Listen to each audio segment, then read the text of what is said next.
Hey, welcome back. We're continuing to have a conversation about routine, especially as it pertains to the hours leading up to my practice, to my training, and then even in the hours following. We think about routine as almost a lifestyle. My routine, my preparation on each day, my recovery every day, it is something I need to work on all the time. It's essentially my approach of being an athlete.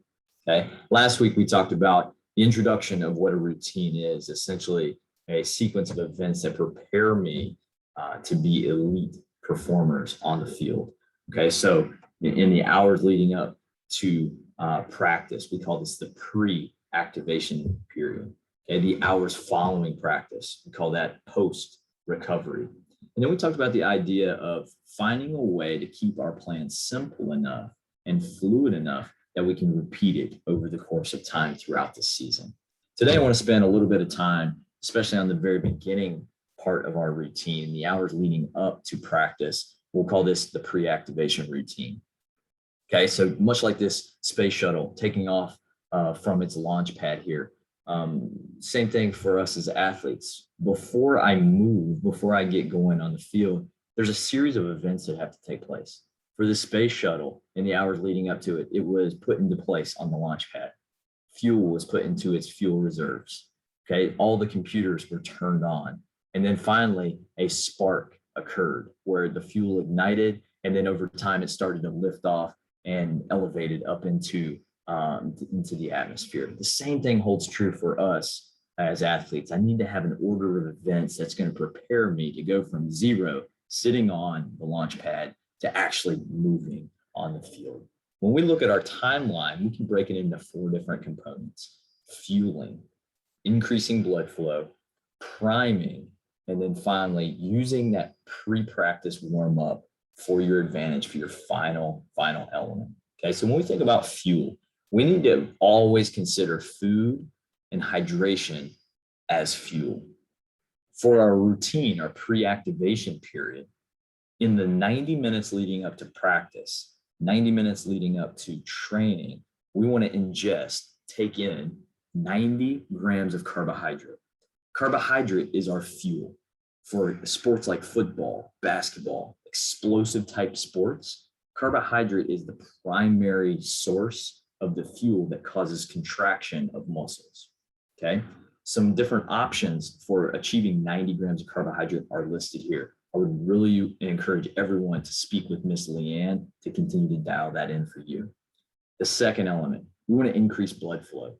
We're going to do this a couple different ways. We're going to increase our heart rate, and we want to get moving to be able to do that. When I increase my heart rate, essentially I'm delivering oxygenated blood to working tissues, working muscles. Okay, I'm moving around great nutrients in blood. I'm removing waste byproduct when I'm bringing the blood back up, the deoxygenated blood, and I expel the waste through exhaling. And then finally, when I start to move and my body starts to warm up, my blood tends to thin out a little bit more, and then it makes it a little easier to pump. And the fluid that are in my joints starts to get a little thinner. So you're going to see a little bit decrease of stiffness. So I want to raise my core temperature and do this by increasing blood flow, heart rate increase as well. Okay. The next element, a little bit more specific, okay, we're going to prime. At this point, we really want to stimulate our nervous system. We need to get hot. We hear all the time, everybody talking about get hot, start fast. This is an area we can address with that.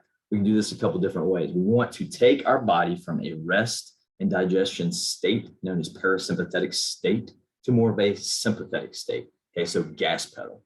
You can do this by engaging some sort of almost a fight or flight reaction. Okay, so we can do this by being around maybe loud or aggressive music, hopping on the power plate a little bit. When I'm on the vibration plate and it's vibrating, my muscles start to contract and relax really violently. That reflex is going to help me prepare for my final little stage before I get on the field.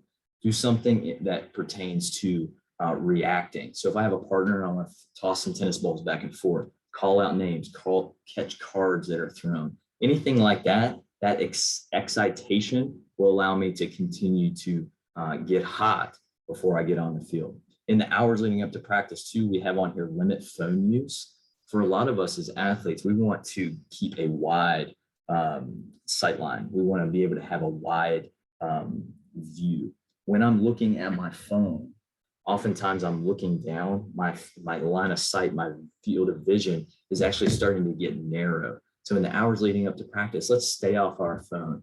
Let's watch film. Let's do everything we need to do here, but let's try to stay away from looking at our phone. That's going to help us prime for activity. The final element is our pre-practice warm-up routine, okay? We're out on the field. It is intentionally designed to be dynamic, putting you moving. It's on the turf, so it's warm. Our bodies can continue to get hot. It's engaging. We have fellowship with other people as well. That should be our final point to launch off into practice. The key with everything is that routine needs to be simple enough that I can do it every single day. But the hours leading up to practice, if you remember, we're going to get 90 grams of carbohydrate. Okay, we're going to engage in some sort of general warm-up to increase blood flow. Okay, we're going to find some way to prime prior to practice. That could be listening to a song that I love right now. It could be talking with some guys. It could be friendly jabbing with one another. It could be jumping on the power play. Whatever it is, engage. And then finally, once we're out on the field in our pre-practice warm-up, let's do that intentionally. Lock in, and then we're going to be good to go. Routine lesson 2.